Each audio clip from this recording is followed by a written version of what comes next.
Привет, мои дорогие. День сегодня, сумасшедший, действительно. Очень много вбросов, очень много информации. Но в целом позитивно, я вам скажу.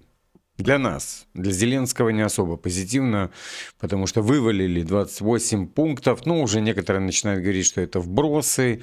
И вывалил их Гончаренко на украинской мове. Там несколько страниц. Я прочитаю, я всего лишь несколько прочитаю.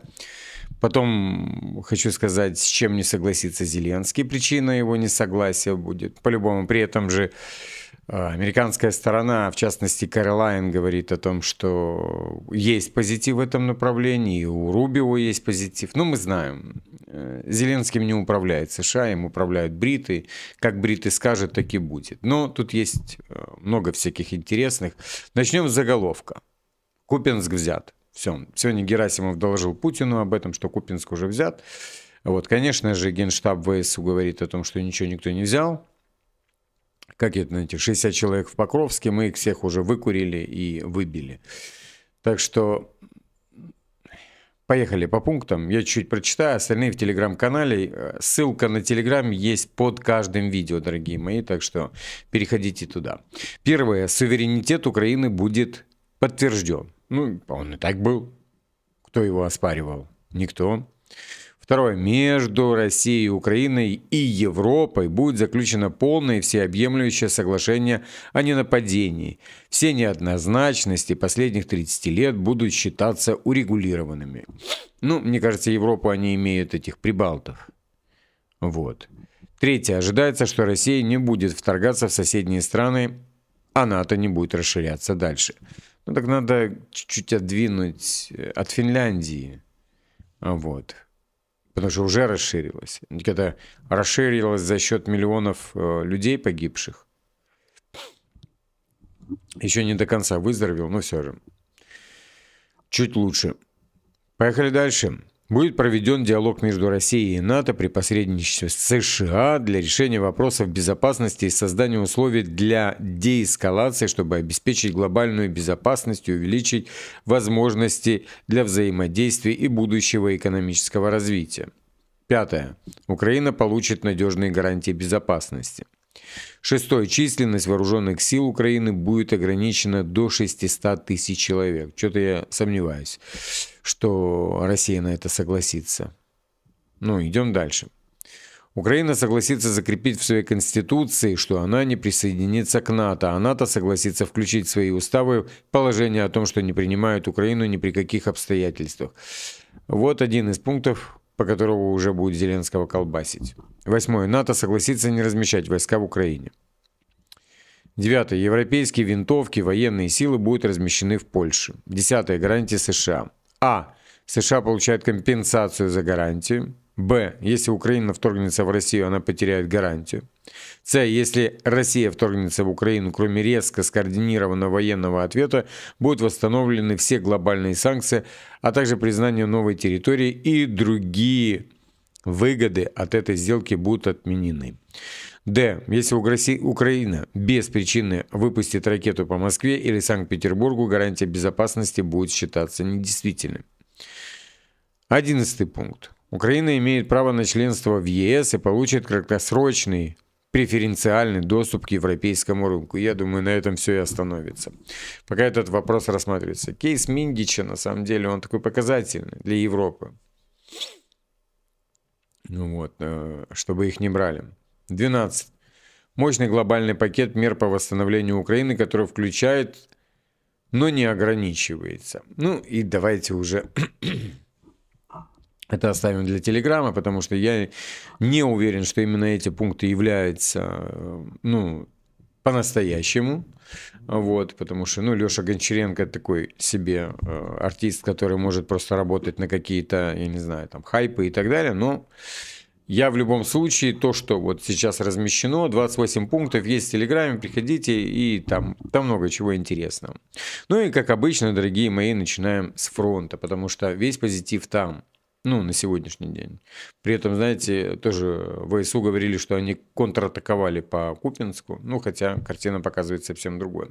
Сегодня Путин ходил в военной форме и делал тоже много заявлений по поводу того, что в Украине уже ОПГ, вместо правительства. Вот. Ну, это намек о том, что ни с кем договариваться он не будет. Также, кстати, в этих пунктах, я так и не договорил, есть пункты о Донбассе, Крыме и Луганске. Что придется ВСУ выйти оттуда и оставить. Это как раз основной из триггеров, когда Зеленского посадят на кол нацики. Ну, посмотрим, что там по факту. Зеленский сказал, что он типа согласен разрабатывать. Но мне кажется, что США тушат пожар, который сейчас на фронте, вот этими мирными соглашениями. Все, они уже согласны. Да, там. Какие мы не знаем. Да? Ну, там, я не считаю, что Гончаренко это реальное, да, что-то. Вот Зеленский получил на руки то, что... И при этом вот интересная комбинация.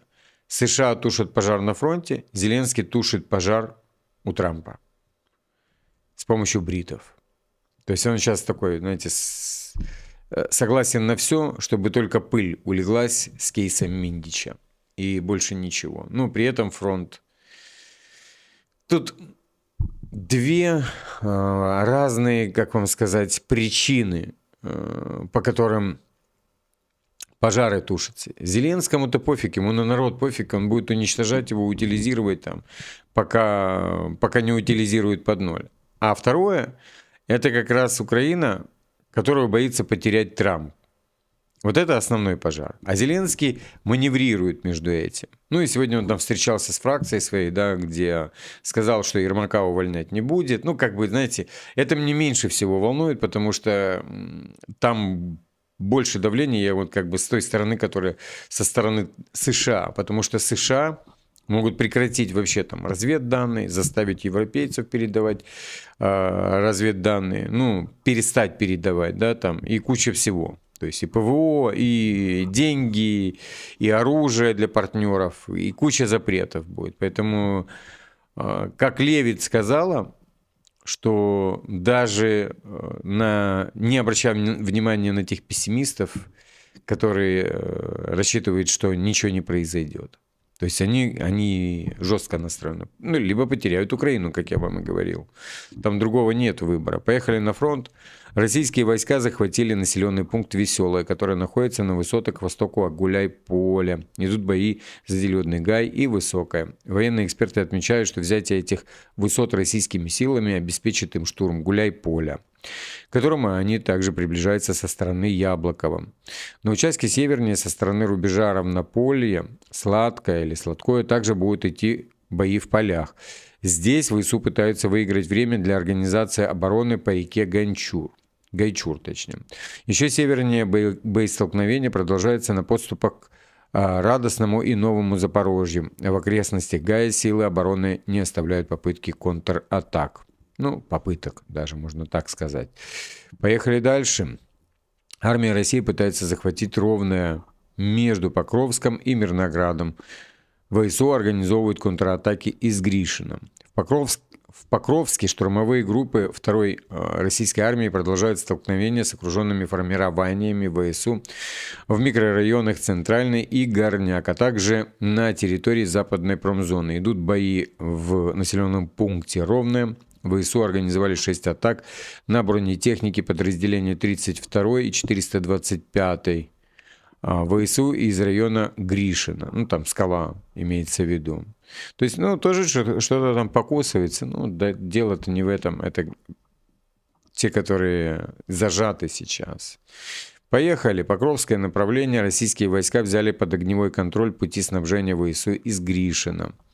Россияне продвигаются севернее Покровска и в Мирнограде, где российские силы взяли район школы номер 8 и продуктовый рынок в северной части города. Идут тяжелые бои в Родинском. Также продвижение российских подразделений фиксируется в районах Сухецкого, Затишка, Дорожного и Шахова. Прекрасно. Фронт, фронт, фронт. Все взоры сюда. Константиновское направление.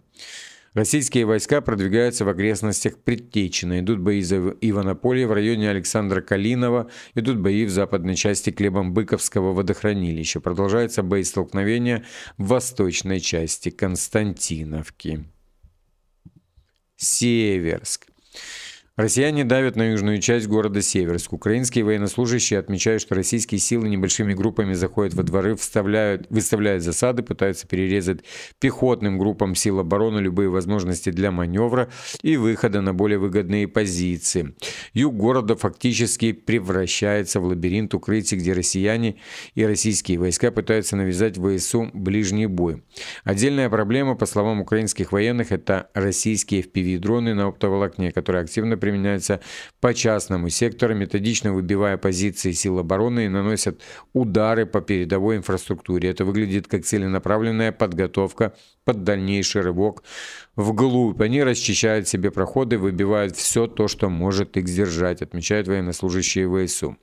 Бои в Северске продолжаются не только на южном фланге, но и с востока, где армия России пытается расшатать фланги и вклиниться в городскую застройку. Северный и северо-восточные фланги силы обороны пока стабильны.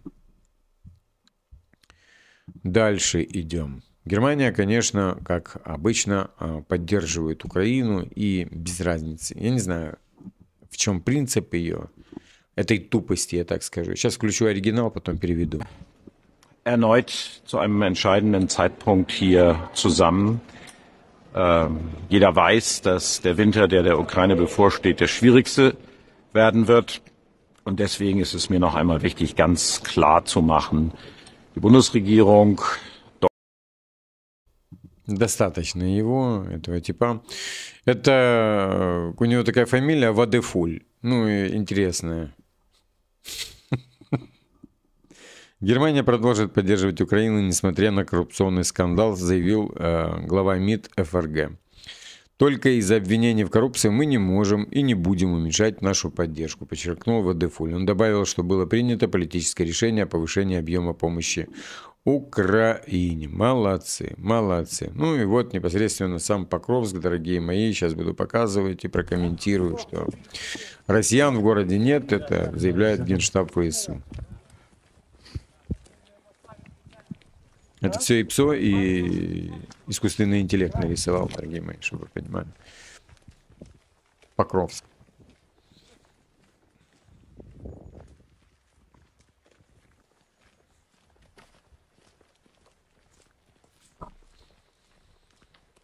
Вот, знаки свежие.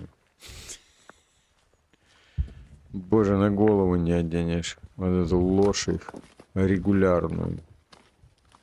Кошмар, конечно.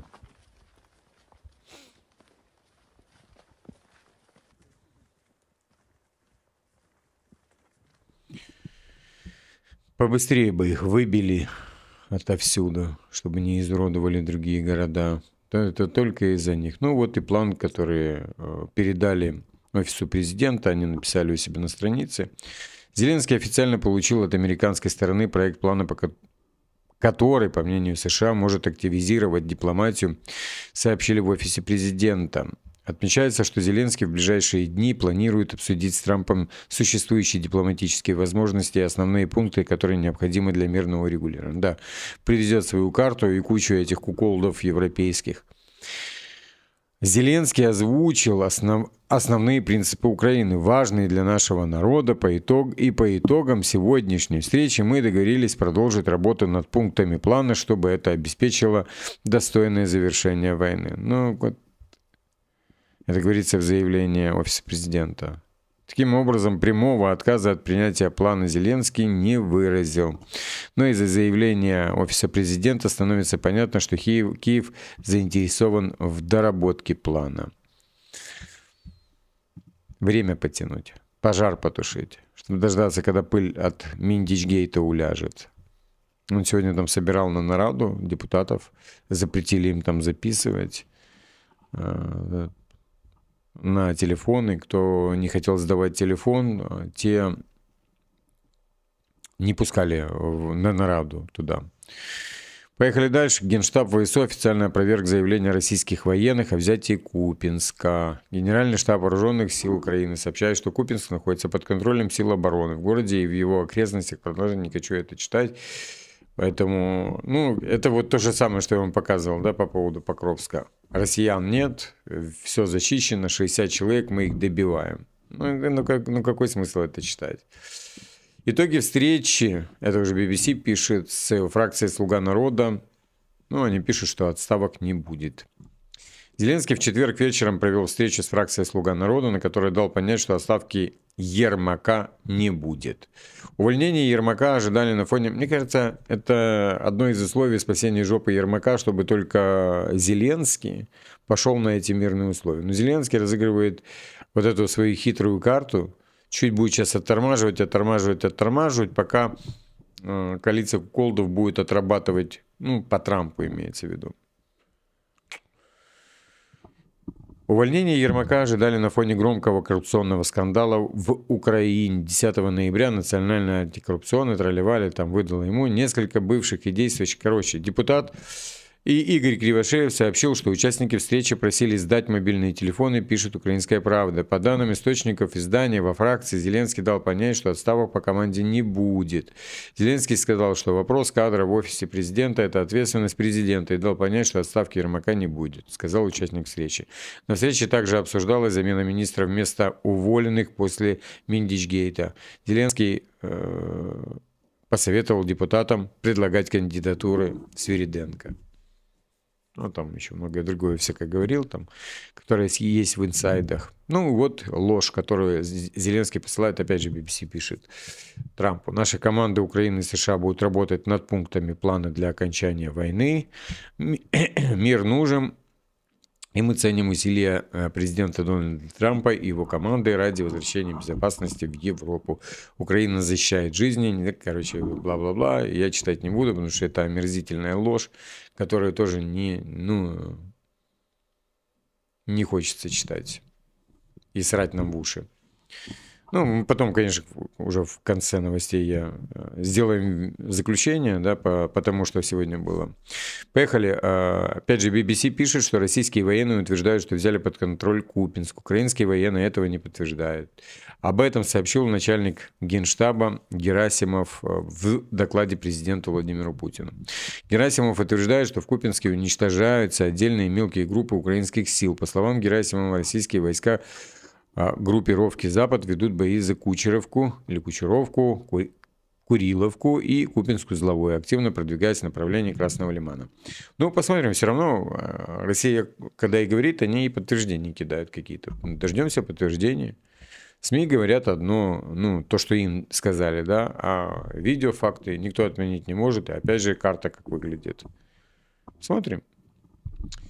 Ну и опять же, да, то есть вот то, о чем я и говорил, что британцы, да, они не хотят злить Трампа. Украина готова вести переговоры по новому мирному плану администрации Дональда Трампа, несмотря на то, что он требует значительных уступок, включая передачу России территорий, которые уже сейчас контролирует Украина. А какие она контролирует уже сейчас? Или еще контролирует, может, так это нужно было сказать. Об этом президент Зеленский, не люблю это говорить слово, сообщил министру армии Дэну Дрисколу. Пишет, или Дрисколу, издание «Аксиос». Американский чиновник сообщил, что Зеленский и Дрискол договорились о кратчайших сроках подписания. Ну, уже фейковые СМИ начинают разносить, что типа Дрискол на него давил. Вот. А Свириденко говорит об обратном. Он сегодня... Ну, они отдельно встречались, Зеленский, а потом или перед Свириденко встречалась и рассказывала о том, что они ему показывали. Вот они сейчас крутят кейс Тернополя. Ну, то, что в дом попала ракета. Хотя ракету сбила ПВО, и, конечно же, она улетела в дом. А она-то не летела в этот дом. Но они этот кейс крутят, и там BBC, другие какие-то информагентства раскидывают, там 20 человек погибло, 22 человека, через там в следующий день уже 36 человек погибло. И вот этот кейс они раскручивают, потому что они думают, что Трамп, как вот с тем детским садиком, да, там, начнет там переворачиваться и говорить: все, я передумал, Зеленский молодец, воюем дальше. Поехали. Кэролайн Левит. Сейчас оригинал ставлю, а после читаю перевод. And I'll also add, I know Secretary Driscoll did meet with President Zelensky today. We spoke with him. He was very optimistic following that meeting. And so, again, we are having good conversations with both sides with respect to ending this war. Ну, видно, да, у нее такой настрой нормальный, то есть без всяких. Обычно там, если какая-то херня, ну, я имею в виду, что не хотят они о чем-то серьезно думать, они или говорить о чем-то, или уклоняются от чего-то, она такая более. А здесь она именно тушим пожар называется. Война в Украине будет урегулирована, несмотря на наличие сомневающихся в этом, заявила Кэролайн Левитт. Ну, она у нас пресс-секретарь Белого дома. По ее словам, Уиткофф и Рубио на прошлой неделе встречались с украинскими представителями для обсуждения нового плана. То есть они встречались... А с какими представителями они встречались? Давайте угадаем. Умеровым, который прилетал. Он сидел в Турции, потом улетел в Штаты, потом из Штатов вернулся докладывать Зеленскому. США в равной степени взаимодействовали с Россией, ну, имеется в виду Дмитриевым, и Украиной при разработке нового мирного плана, добавила она. То есть Умеров соглашался. Ну, они тушили пожар, я так скажу. Левитт отметила, что министр армии Дрискол настроен оптимистично по итогам встречи с Зеленским сегодня. Ну, Зеленскому дали команду не злить Трампа. Также она назвала неправильным пониманием договоренности по украинскому регулированию как односторонних уступок со стороны Украины. Конечно же, потому что я же вам говорил, да, что Россия тоже идет на уступки на самом деле. То есть для России важна демилитаризация, денацификация, русский язык, Украинская православная церковь, Московского патриархата, потому что пишут там РПЦ, а на самом деле пишется УПЦ-МП. Украинская православная церковь Московского патриархата. Вот. И вот эти как бы вещи, НАТО вон, вот, финнов тоже будут двигать, уверяю вас. То есть там большая часть целей СВО уже, можно сказать, достигнута, если этот договор соответствует действительности, если это не вброс. Но посмотрим, в любом случае они должны его показать для всех, либо вытечка будет где-то в любом случае. То есть то, что попало в руки Зеленского, по-любому будет выглядеть как вытечка. Ну, рано или поздно. Поехали. У нас Дэвис есть такая дамочка. Это поверенная в делах США. Вот она пишет, что наконец ситуация складывается в пользу мира, который украинцы так долго ждали, заявила временная поверенная в делах США. Ну, это, наверное, куратор всех НКО, которые есть в Украине. У нас были чрезвычайно конструктивные переговоры с украинским руководством сегодня. Все разделяют видение президента Трампа. Такие покладистые, да, стали? Как их за Миндичгейт взяли, такие покладистые стали. Относительно завершения этой войны, сказала дипломат по итогам встречи Зеленского и Дрискола. Или Дрискола, дорогие мои. Прекрасно. Прекрасно, что я могу сказать. Говорю, что позитивно. Ну, посмотрим, как там Зеленский будет с бритами крутиться. Они будут это делать по-любому. По-любому. Поехали. Марко Рубио. Госсекретарь Рубио подтверждает разработку нового плана по прекращению войны. Прекращение сложной и смертоносной войны, подобной той, что ведется на Украине, требует широкого обмена серьезными и реалистичными идеями. Достижение прочного мира потребует от обеих сторон пойти на непростые, но необходимые уступки. Именно поэтому мы продолжаем разрабатывать список возможных идей по прекращению этой войны, основываясь на предложениях обеих сторон конфликта. Вот сегодня Зеленский делал заявление такое, он говорил о том, что, ну это опять же из инсайдеров, да, вот он говорил, что скандал сейчас раскачивают россияне и немного американцы подключились. Но мы знаем, кто это делает внутри и уже расследуем. Ну, это типа про Порошенко, туда, в ту сторону они намек делают. Сейчас старая бабка, которая уже одела там какие-то галоши, будет опять в пуанты переобуваться, увидите. Но даже дело не в этом. Дело в том, что России здесь нет следа, который раскачивается. И не Россия это все раскачивает. Абсолютно. Миндичгейт раскачивает внутри Украины, потому что он уже достал.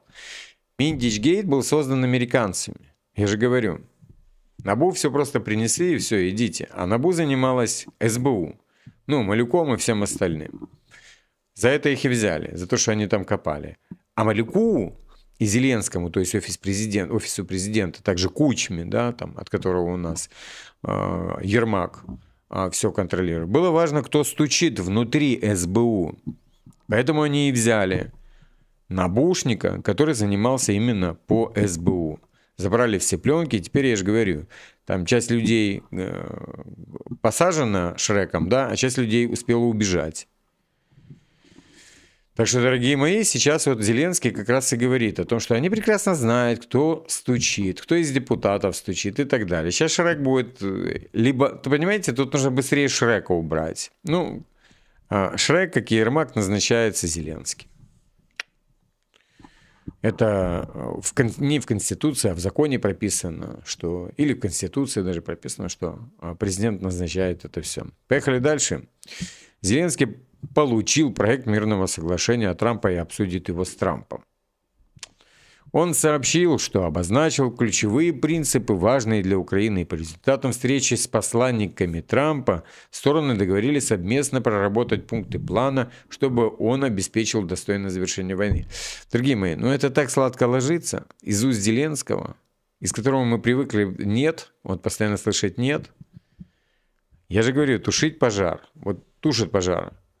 США тушат пожар, чтобы Украину не потерять. Зеленский тушит пожар, чтобы его Трамп не порвал.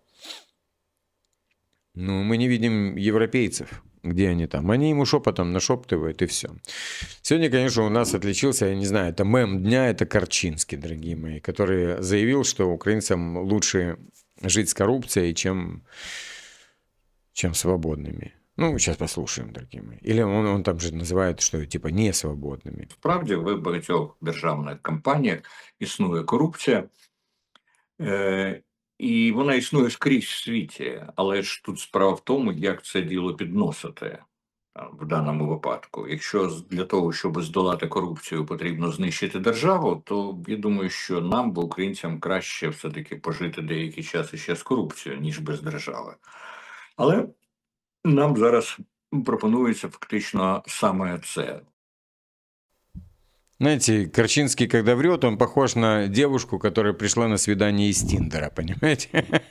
Которая должна выглядеть на первом свидании так, как она больше никогда выглядеть не будет. Вот вы просто посмотрите на него. Я говорю, там сидит, что-то топчет и так далее. Окей, вот вам встреча с Дрисколом. Вот здесь вот сидит Свириденко и вот эта вот поверенная, да, американка, ну и Свириденко перед ними там отчитывается, ну, наверное, я не знаю, кто там третий, ну, неважно.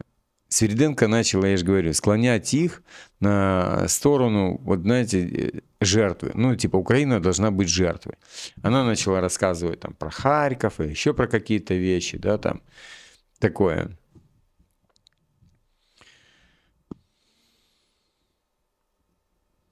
Не работает это. Не зря его послали туда, понимаете?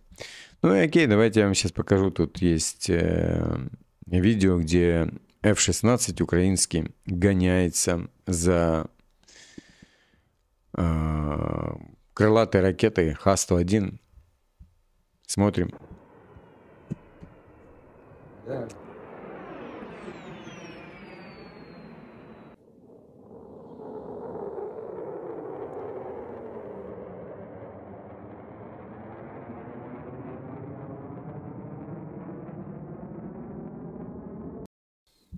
Вот догнала или не догнала, история умалчивает, дорогие мои. Окей, поехали дальше. РБК Украины пишет, что проинформированный собеседник говорит о том, что Зеленский уже встретился с министром Дресколом и генералами. Но дело не в этом, мы и так знаем, что он встретился. Сейчас начинается встреча с ним в расширенном формате, в котором, в частности, примет участие Умеров. Ранее стало известно, что Умеров вернулся в Украину после визита в Турцию и США. Вот кто из украинцев, с кем Рубио план разрабатывал. Днем издание РБК Украины, ссылаясь на источники, сообщало, что американские генералы будут оказывать давление на Зеленского, чтобы тот согласился на план США и России по прекращению войны. Мы такие истории не первый раз видим. Зеленский может отлично играть, чтобы угомонить Трампа, но также он его может разозлить. Но как я вижу, что Кэролайн Левитт говорит о том, что там еще такой спич длинный от нее по поводу, что Трамп очень серьезный, да, они там даже про тон Трампа говорили, что есть 2 тона у Трампа. И вот в этот раз присутствовал тон, при котором он хочет получить результат, то есть дожать это все.